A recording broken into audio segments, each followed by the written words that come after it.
Welcome, welcome, welcome. Welcome to the Red Hot Mic.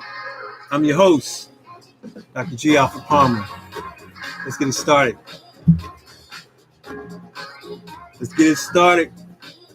All righty.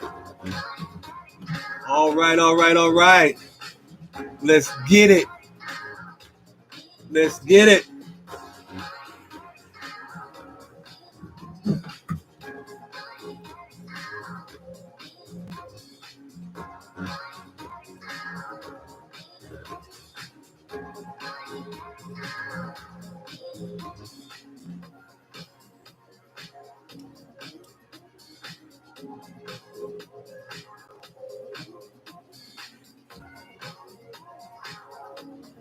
Ladies and gentlemen, you have no idea.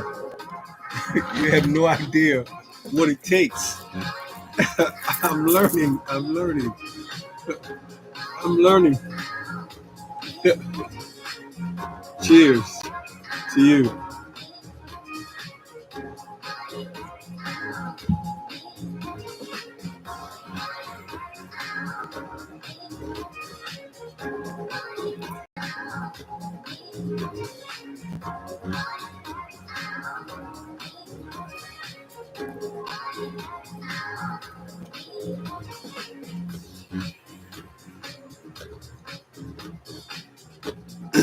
Welcome, welcome, welcome. It is sure great to have you. It really is. I'm excited about tonight. Thank you so much. Thank you so very, very much. Um, I'm so excited because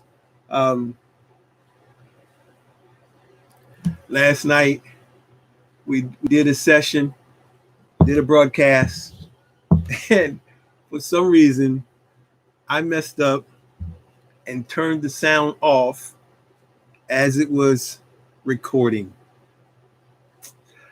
This is what I'm learning. I'm learning that this space of content creators is really, really area of where you learn. It's trial and error. And that's how you learn. You learn how to do things as you make mistakes, sort of like life. Life is that same way where we learn as we make mistakes. We all do. And so I'm learning. I'm learning how to navigate in this new space called content creator. And it's not the only thing that I do. It's just and that's the thing. It's I have so many other things that are going that from my wine to my healthcare entrepreneur venture. It's just it's to my education, teaching. It's a lot going on. So it takes up all. This is something that really I really have a heart to do, and all I can say is that it's teaching me some things. One thing it's teaching me is humility, and not only humility, but it's also teaching me how not to quit. You know, people quit when things don't happen a certain way, or they're not able to get things done the way that they would like to, and so they quit. And this has been months of me just trying to get this thing together. And I am not going to quit. I see some content creators and I marvel at their ability to do what they're doing at the level that they're doing. It is just simply astounding. I admire it to the nth degree. And so we'll get there. and they were here at one time. So it's about learning, it's about growing, and as we do that, we gain expertise, and that's what's important. You know, we all make mistakes. We all we have errors, and maybe they're not errors. Maybe they're just the way that we're to learn. I know for me, I'm a hard learner. I really am. And so I'm really grateful for the opportunity, even though I did a whole session over almost 35 minutes last night and it didn't record, or I made the mistake and turned the recording off as it was recording. I learned a lesson, because now I can see it. It's recording now, and I won't make that mistake again. I hope not. Because just because you learn something doesn't mean that you're not going to have to relearn it. So we'll continue to do whatever it is that we have to do, and continue to move forward. So that's the name of that tune. Uh, so what I'm going to do is I'm going to redo last night tonight, and because I didn't get a chance to do tonight, I'm going to do that tomorrow. Hopefully, I will definitely have it. We'll do it tomorrow. So um, I want to send a shout out to some of the folks that have been just hanging out with me, Derek and Margie and some of the other folks. Man, those two stick to my mind. There's been others as well dropping into my Facebook room, G's room. Come on in, and let's talk, and let's talk about some things. I know a lot of times I get folks who say, well, some of the things that you say are really controversial. I like to really talk with you a little bit more. Let's do it. That's what the G room is for. G's room is to come in and talk, but not only that, I also invite you to some of my other platforms. That's going to be down in the description. But tonight, I'm excited. I'm going to drink my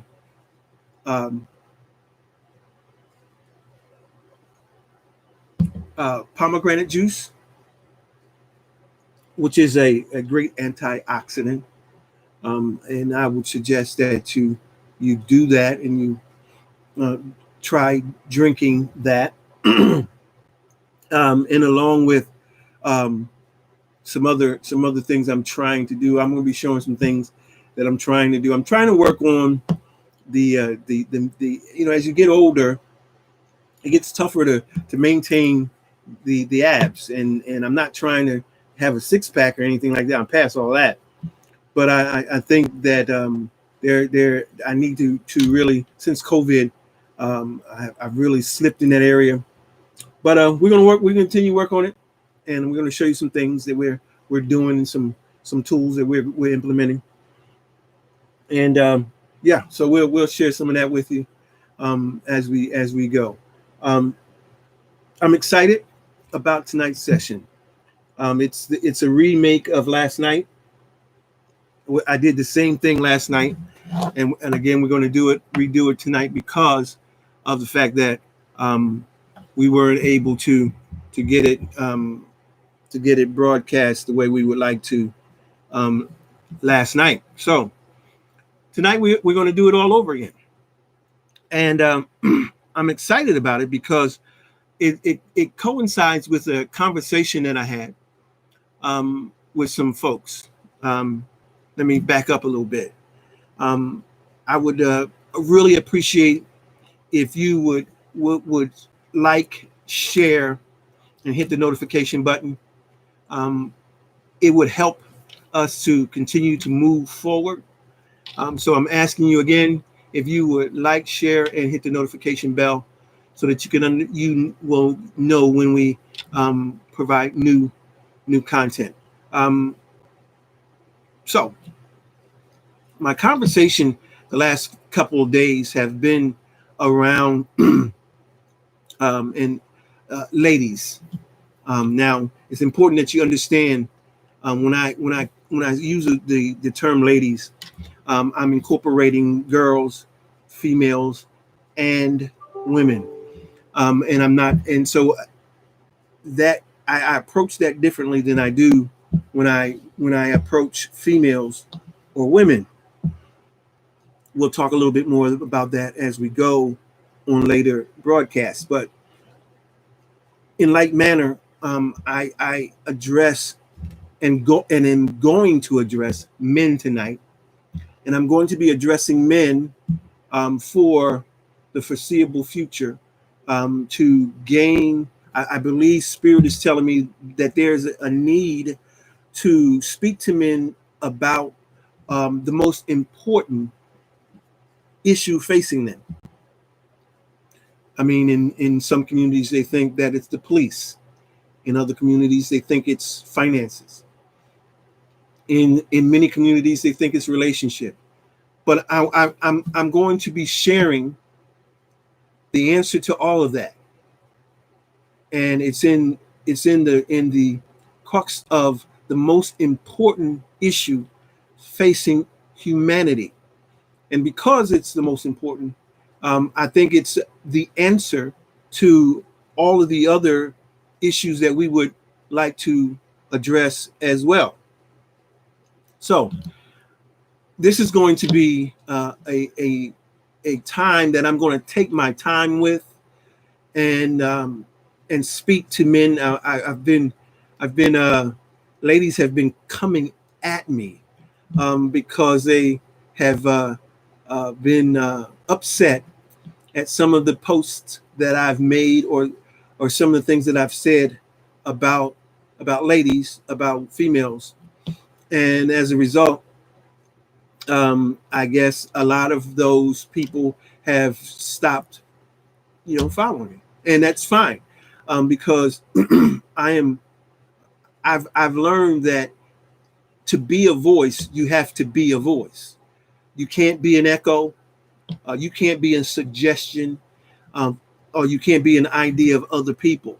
But what you can do is listen, and listen to spirit. And as you listen to spirit, act and react accordingly. So that's what I'm going to be doing. Let me turn off my strobe. So we're going to be addressing some issues that I think is important, and I think it's important because it affects men, boys, and males, and I think that it's the most important idea that we have to face. Now, I'm going to ask something. I'm thinking about something now. I have my head here, and what I do, or what I will be doing, because I am the cat in the hat, I will be bringing my hats and wearing my hats, but I don't think I'm going to be keeping them on all during the whole broadcast. Maybe I'll put it back on. I don't know. But what I would like you to do is I would like you to help me name my hat holder, if you would. Help me to name him. Give him a name, and we're going to put his name right here. And so that we can address what I got to address without having a hat on the whole time. But I will be wearing a hat, and a variety of them, because I am the hat. I am the cat in the hat. And so, with that being said, I want to address tonight's topic. Tonight's topic, you see the thumbnail. What does it take for a man to be a man, to really be a man? And I want to address it, but I'm going to back up, and I'm going to address first what a man is not.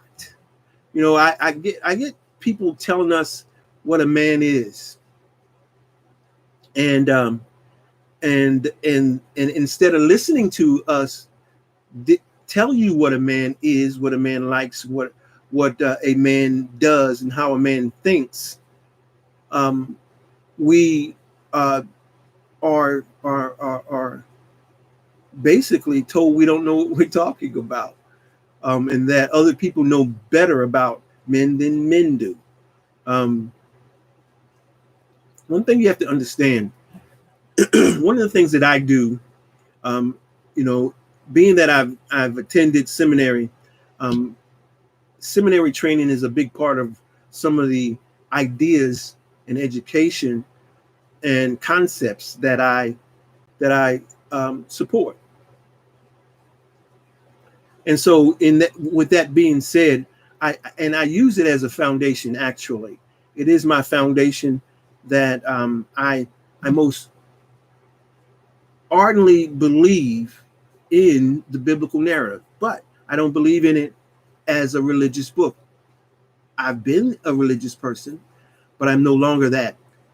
So what I will be doing is I will be citing, reciting, researching, and pointing to some biblical and other sacred writings as a part of what we're going to be doing in this space. I'm not going to be preaching. I am not a preacher. I am not going to try to convert anyone to anything. My idea is to help people to fulfill the most important issue facing humanity.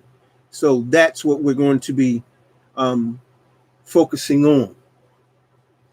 So in this time that we're going to be together, I'm going to be talking about men. Now, before I can talk about men, I need to say this. We are not born men nor males. I hear people say we're born males and females, but we're not. And I'm going to share with you why. The reason why we're not born males or females or men or women is because we have misrepresented those concepts.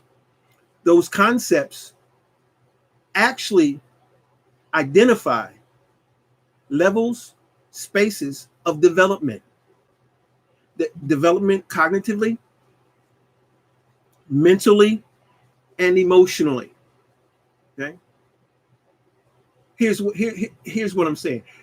We are not born as males and females. We come into the world as boys and girls. As boys and girls. We don't come into the world as males and females. For instance, when you were born and when I was born, and when children are born in hospitals, I mean, it's been a while since I've been in a hospital in the nursery, but the last I heard that above the crib in the nursery, it normally reads boy or girl. It doesn't read male or female. What we have to understand is the universe dictates things that we're not even thinking about. And if we would just take our time, slow down and listen, we'll be able to see and hear some things. Our children come into the world, our babies come into the world as boys and girls. Why is that important? Well, because we're talking about boys and men, I want to bring it home. Boys come and are born. We are born as blank slates. Boys are blank slates. They have no development. They have nothing. They need to be taught. They need to be disciplined. They need to be encouraged by their community, culture, and clan. They need to be, and when I say clan, I'm talking about family members, parents, siblings, extended family members. Clan could also be outside of blood. Clan can also be close relative, close family friends. So clan is those individuals that help shape and form that boy and gets him to begin to understand and discipline, to understand ideas, concepts, laws, principles. And those are the very important things that are going to help him matriculate from boyhood. Now, my book. Well, I have something that I'm going to be releasing here very soon that I talked about on my Facebook page today, and it's going to be very exciting. But I want to share a little bit that boyhood lasts until a certain point.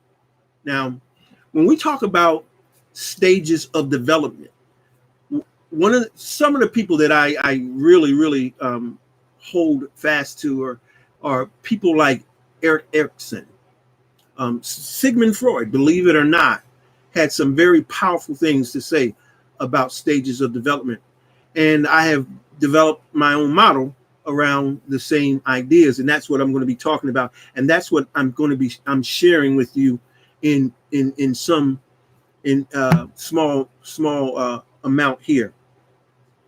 So in boyhood, once a boy reaches a certain developmental stage, okay, what some of our psychologists have called it, they've looked at adolescence and puberty and said that these are the benchmarks of development. Well, they are the benchmark of physical development.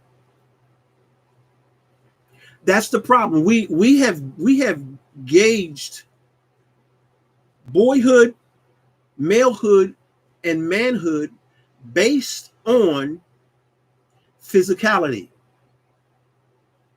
And that's why we have males who have not really gone past boyhood mentally, emotionally, and cognitively. Okay? And what boys have a tendency, some of their physical markers is that they have grown physically. They have developed muscularity, but yet there's some clumsiness because they don't have the coordination to go along with the enlarged feet, hands, longer legs, and so that sense of clumsiness is experienced. And so as they develop and they begin to get used to that body, however, in getting used to that body, they don't develop mentally, emotionally, and cognitively. And as a result of that, what happens is some of the mentality of a boy is based on his physicality. It's based on violence. It's based on force. It's based on domination.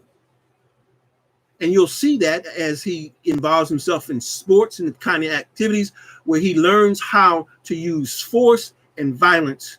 That's going to get him the way and get him the results that he's looking for. Now, what happens is, because of the lack of cognitive, emotional, and mental development, that same mentality follows that boy, or actually male, into his malehood. As he develops, he begins hopefully to shed some of those things, but there are some that don't. And that particular mentality helps lead to stuff like things like domestic violence. It leads to things like passive aggressive, or I should say aggressive behavior. Okay. It leads to emotional disorders, behavior disorders, because they have not developed emotionally, mentally, or cognitively. So it's important to understand why I call a boy and a male. It is the process, the matriculation of development cognitively, emotionally, and mentally. Now, when we start talking about males and malehood, there's two stages that we need to address. One is called alpha male. The alpha male and the beta male. These two males are still males. They are not men. And the reason is because they still are overly developed in some areas, especially the alpha male, but lack in other ways, and I ditto for the beta male. Now let's speak to them. When we look at the alpha male, we see that he is very developed, overly developed in masculinity to the point of misogyny. That is overdevelopment. That is even improper development. Okay, and it's this kind of thing that alpha males have, that, and there's some semblance of boyhood in them. They put a lot of stock on physicality and not on the cognitive, emotional, and mental aspects. So that's the alpha male. The alpha male has a tendency to, and that's where we find a lot of domestic violence with alpha males. Alpha males have a tendency to be batterers. Now, let's talk about the beta male. The beta male, unlike the alpha male, it is still, or I shouldn't say unlike, but like the alpha male, he is on the other extreme. It's sort of like the bell curve, the alpha to the extreme at one, and the beta to the extreme on the other, and in the middle, you're going to find manhood. Okay. So on the extreme of the alpha is the beta, and on the beta, unlike the alpha, has issues as well, that he is underdeveloped in certain aspects, mainly in his masculinity, and overdeveloped in his femininity. So much so that many of these beta males are raised by females. And in their growing in this environment, in under the guidance and the auspices of a troubled female who is not developed emotionally, mentally, or cognitively herself, has abused the boy, and as a result, the boy has issues around his own masculinity. He has issues around his own masculinity, to the point that he's heard so much negativity from the females in his life that is in his immediate environment, that he begins to detest his own masculinity and begins to take upon the mentality, the cognitions, and the emotionalism of a woman. And if you listen to beta males, they sound female. They don't sound masculine. They will take the side of a female much readily than they will for a man. Why? Because of how they were raised and how they think now. Their mentality they've been taught. See, the thing about masculinity and femininity is you cannot teach it. Masculinity and femininity are the principles that governed why you came in the suit that you came in. Now what am I saying? I'm saying that spirit or universe, or however you want to call it, dictated that masculinity and femininity would be the best means for you to fulfill what you're supposed to do on earth. And so your physical suit, your maleness, your being a boy or a girl, has all to do with what the universe or the spirit says that is the best way for you to fulfill your purpose. But some of us are negating that, because There are people that are saying that they are non-binary. Non-binary. They have a right to say that they're non-binary. They are not male nor female, boy nor girl. They are whatever they say they are.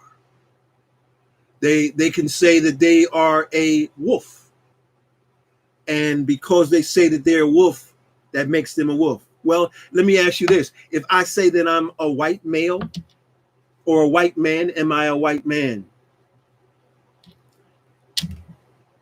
Am I that because I say that I am? No, I'm not. I am what I am by virtue of the fact that the universe or the spirit decided that the best way for me to fulfill my purpose is in this suit. So there are people that say they are non-binary, and so I come to say that there are only two genders. That binary is the operation, the choice, and the dictation or dictate of the universe. Boys and girls. There's only two. Now, someone's going to get upset with me. Well, you have a right to believe what you want. And I have a right to believe what I want, and I support what I want just like you support what you want. That doesn't mean I'm going to treat you any different. I'm not. But I do stand for what I stand for, just like you stand for what you stand for. So it's important to understand that we come in this world, this atmosphere, this sphere as boys, gentlemen. And as we grow, and as we're learned and we're taught by society, as we're taught by education, formal and informal, as we're taught by our parents and our siblings and our neighbors and our community, our culture, we see what we are, and we look in our community and we see the culture that we are a part of, and we begin to emulate that. We begin to take on that. It's like a suit. It's like a suit. You go into a store and you look around, you observe the different wares that are there, and then you select something that gets your attention, and you do what? No, you don't buy it. You try it on first, right? You try it on and see if you like how it fits. Does it look good on you? Does it feel good? And if it does, then you purchase it. It's the same thing about us in our mentality, in our cognitions, and in our emotions as we matriculate from boyhood to malehood. Okay. Now once we are in malehood, now here's the problem. We talked about alphas and betas. Okay. Alpha and betas.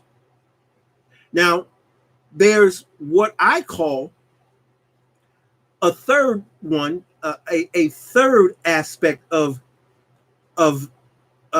maleness. Okay. And this is the one that I believe transforms,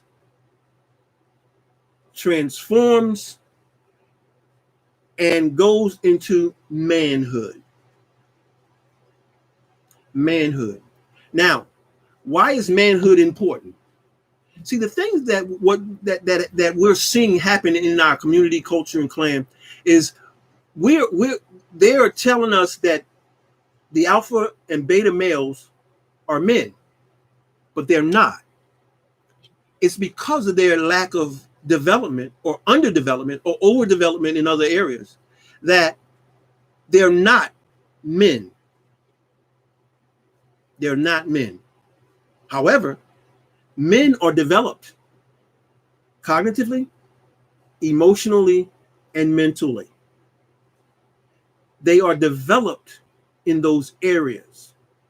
The maturity of a man thinks differently than a male or a boy. He thinks differently. He's learned from being a male. He's learned from being a boy, but it's through his experiences, it's through his growth, it's through his transformation that he's arrived at a place of development that he is a man. He is a man. So it's important to understand that a man is different from a male and from a boy. Now, I want to tell you what a man is. But before I tell you what a man is, I want to tell you what a man isn't. I think it's important that we speak to this first. And as we do, it'll begin to paint a picture. See, because the thing about manhood, one of the things about manhood is this: men have established boundaries. Okay, so what I'm going to do is tell you what he's not, and as I do, you'll begin to see how boundaries are established in the life of a man. Okay, now some of this I've already talked about, but I'm going to reiterate it, and I'm going to also say some things that are going to be controversial, because it's going to go totally against what we've been taught. Okay. Now, a man isn't a boy. He's not a boy. A man is developed. I said it already. He's developed mentally, he's developed cognitively, and he's developed emotionally. Men don't beat on women. No, he doesn't. Men don't abuse women. He doesn't do that.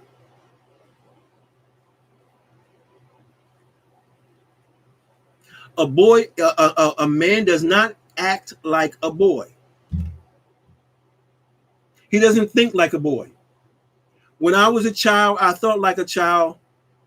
I acted like a child. But when I began to develop, I put away those childish male type things. So a man is not a boy. A man is not a male. I will say it again. A man is not a male.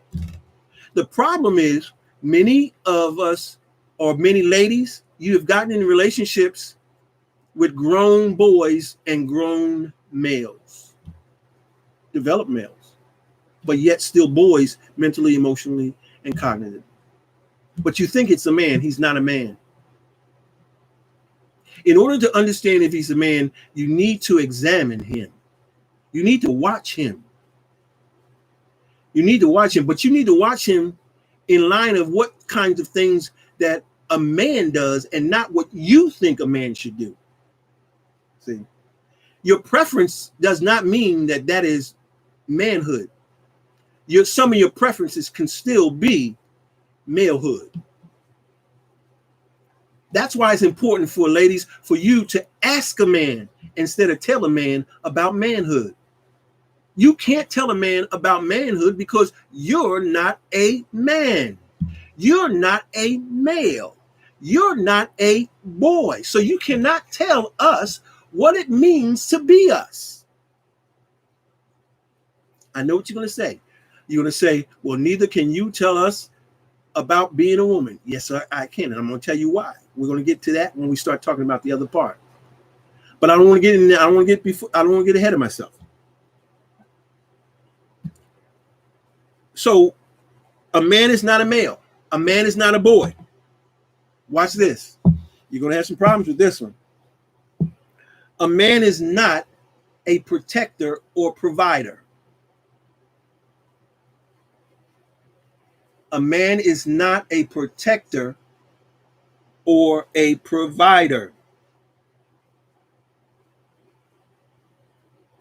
A man is an enforcer. A man is an enforcer. He enforces principle and law. And the reason why so many men are having problems, especially in certain communities, they're having problems being something they were never meant to be. And that's a protector and a provider. No, you're not supposed to be that. No, you're not. No, you're not. What you are supposed to be is a pursuer of purpose. And as a pursuer of purpose, the provisions and the protection is given through purpose, through the giftings and the access of the divine. But you as an individual are not responsible, sir, to be a protector nor a provider. You lean on purpose, you lean on the universe and the things that you have been given access to, and you use those to enforce rightness and justice in the earth. Okay? You are not to be a provider in and of yourself. You're a protector in and of yourself. You can't do it. You can't do it. Okay? A man next. A man isn't a misogynist. He is not a misogynist. Not a man, but you'll find that in males.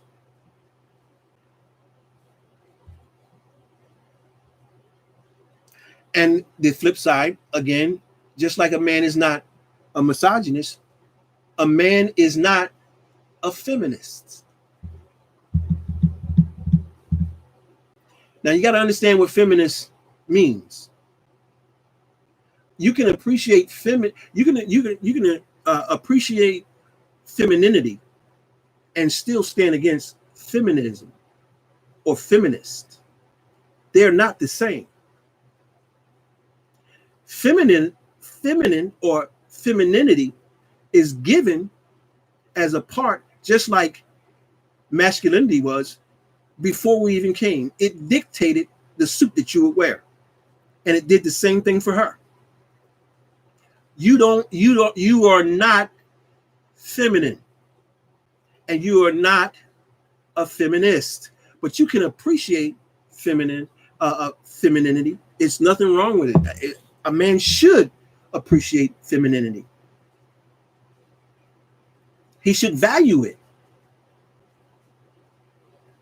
because it's sent for him. Okay. The next thing is this: a man is not violent. A man is not violent. A man is a peacemaker. A man seeks peace, not violence. Males seek violence. Here's another one. Here's another one that you'll hear, especially when it comes to relationship. You hear a lot of this. You hear this one, that ladies are looking for a partner. Men are not partners. Men are not partners. You got to understand what a partner is.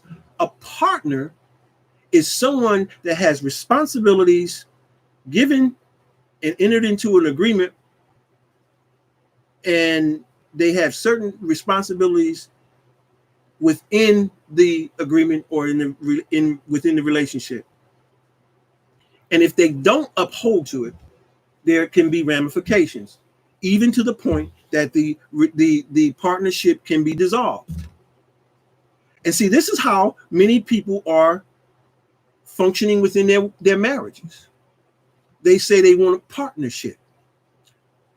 And the reason that is because if it doesn't work out, they want to be able to get out of it. just like a business agreement.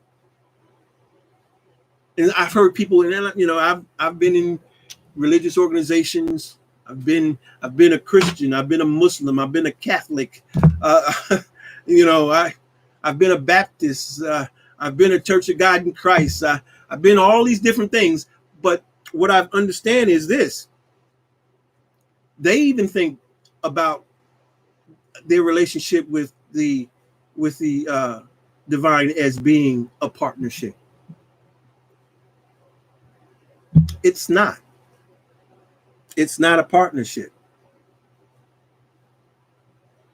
And we've missed it. We've missed it because we want this whole idea of being a partner because it makes it easier to quit. It makes it easier to quit and to leave. And it gives credence to that because we look at it as a partnership. Well, he didn't do what he was supposed to do. She was not what she said she was, et cetera, et cetera. So we can dissolve this because the agreement was not upheld. And that's what we do. But it's not about partnership. Actually, what it's about, and I'm going to talk about this a little bit more on another broadcast, but what it's more about is it's not about partnership. It's about co-laboring. It's about co-laboring. Co-laboring is different than partnership. It's different than partnership, but we'll talk about that at another time. So a man is not a partner. Now here's another one, and I'm going to end it on this one because we've been going for a while. But I'm going to end it on this one because we're talking about what a man is not, what a man isn't. The last thing I'm going to talk about tonight is going to really, really torque some jaws. You know, some people are going to get upset with this. But I'm going to say it anyway, and I'm not going to back down. A man is not a stepfather. That's right. A man is not a stepfather. I don't care what your stepfather did or what your mother's boyfriend did, or I don't care. From a statistical perspective, men do not want to be the overall consensus. I don't care how many you know, because there are 7.5 billion people. There's over 350, I believe it's 350 million people in America. I believe it is. And they don't want, guys do not want to be stepfathers. Listen, even in the wild, animals don't even want to be stepfathers. Male lions, male cheetahs, male chimpanzees, these animals, gorillas, they do not want to be stepfathers. It is not innate within a male to be a stepfather. A male wants his own prodigy. He wants his own legacy. He doesn't want to raise another's. Even in the wild, lions will kill cubs from a prior litter that's not his, so that he can have his own. Men are not stepfathers. I know it's a hard one. It's a hard one. And so, guys, that's something that you're going to have to deal with, because raising someone else's cubs is not an easy task. Because one day you're going to hear, "You're not my father." One day you're going to hear it. Or you may hear worse. You may hear worse. He did something to me. Don't put yourself in that position. Don't put yourself in that position. And the reason is because you don't have to. You don't have to. Sure, she's a fantastic woman. There's no doubt. There's no doubt. There's no doubt that she's a tremendous woman. But there are tremendous women that don't have kids. There are. There are many, many women, tremendous women that don't have children. So that's tonight's session, broadcast. And I'm hoping that you got something out of it. And I went longer than I would have liked to have, but it is what it is. We're going to continue along this line. And I'll be back tomorrow, and we're going to pick up from this place, and we're going to talk about what men are, since we've talked about what men are not. This is your friend. I am a friend, Dr. G. Alpha Palmer, saying peace.